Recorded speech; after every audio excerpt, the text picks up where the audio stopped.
The Trials of the Leopard Clan. At dawn, 18-year-old Arinze stood at the edge of the Leopard Clan's sacred grounds, his heart pounding like the beating of war drums. The training grounds sprawled before him, vast, treacherous, and surrounded by ancient baobab trees that had witnessed countless warriors rise and fall. The air was thick with anticipation, and the scent of dew-kissed earth filled his lungs, invigorating him for the challenges ahead. The trials were not merely tests of strength. They demanded cunning, endurance, and an indomitable spirit. Each initiate would be pushed to their limits, forced to confront not only the physical challenges of the wilderness, but also the psychological barriers that threatened to break them. Overseeing the initiates was General Okoye, a man carved from iron, his face unreadable beneath tribal markings. His sharp eyes studied the recruits, young men hardened by the lands, each vying for the honor of joining the Leopard Clan. Among them was Jabari, the son of another famed warrior. Tall, broad-chested, and arrogant, his smirk never left his face.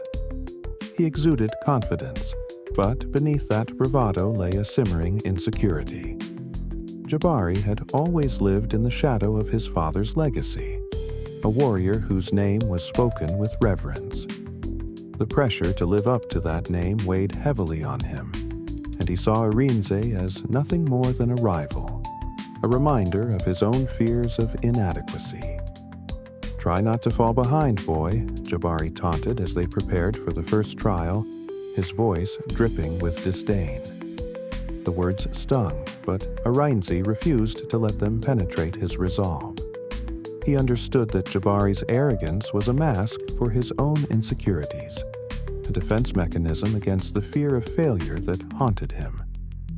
The warriors were led into the wilderness and given one task: survive. No weapons, no food, only instincts. The challenge was designed to strip them of their comforts and force them to rely on their wits. Arinze felt the weight of the trial settle upon him, but he also felt a flicker of excitement. This was his chance to prove himself, not just to the clan, but to himself. The days blurred into one another as Arinze battled hunger, exhaustion, and the untamed wild. Each dawn brought new challenges, and with them, new lessons. He crafted tools from stone, set traps for game, and outwitted a prowling black panther using nothing but his knowledge of the terrain and the whispers of the wind. He learned to listen to the world around him, to read the signs that nature provided. In the depths of the wilderness, Arinze faced moments of despair. The isolation tested his spirit, and he often found himself questioning his worthiness. But in those moments of doubt, he remembered his father's words. A warrior's strength lies not just in his blade, but in his heart. He drew upon that wisdom, allowing it to guide him through the darkest hours.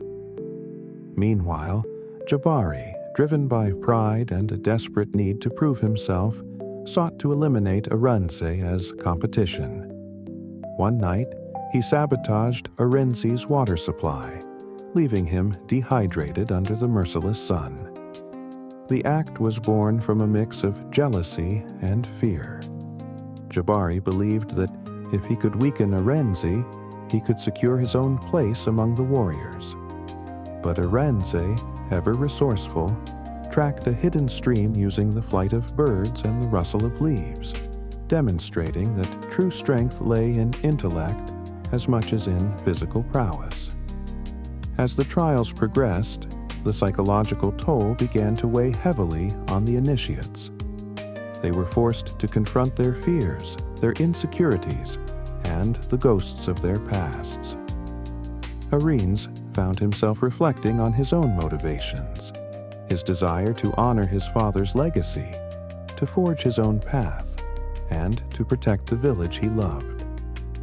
Each challenge became a mirror, reflecting not just their physical capabilities, but the depths of their character. In the final test, the recruits faced each other in combat. Jabari struck first, fast, aggressive, relentless. But Arinze anticipated every move, weaving between attacks, countering with precision. He could see the desperation in Jabari's eyes, the fear of failure that drove him to fight with such ferocity. With a final strike, Arinze sent Jabari sprawling into the dust, but he did not relish the victory. Instead, he felt a pang of empathy for his rival, understanding that they were both fighting their own battles.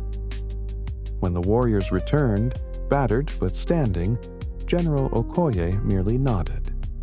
"Strength is fleeting. Wisdom is eternal.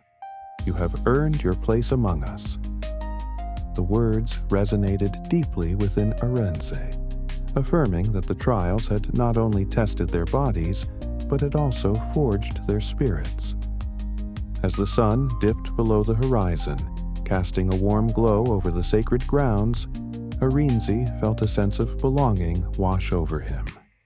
He had faced the trials and emerged stronger, not just as a warrior, but as a leader. Yet, he knew that the journey ahead would be fraught with challenges, and the shadows of betrayal still loomed on the horizon.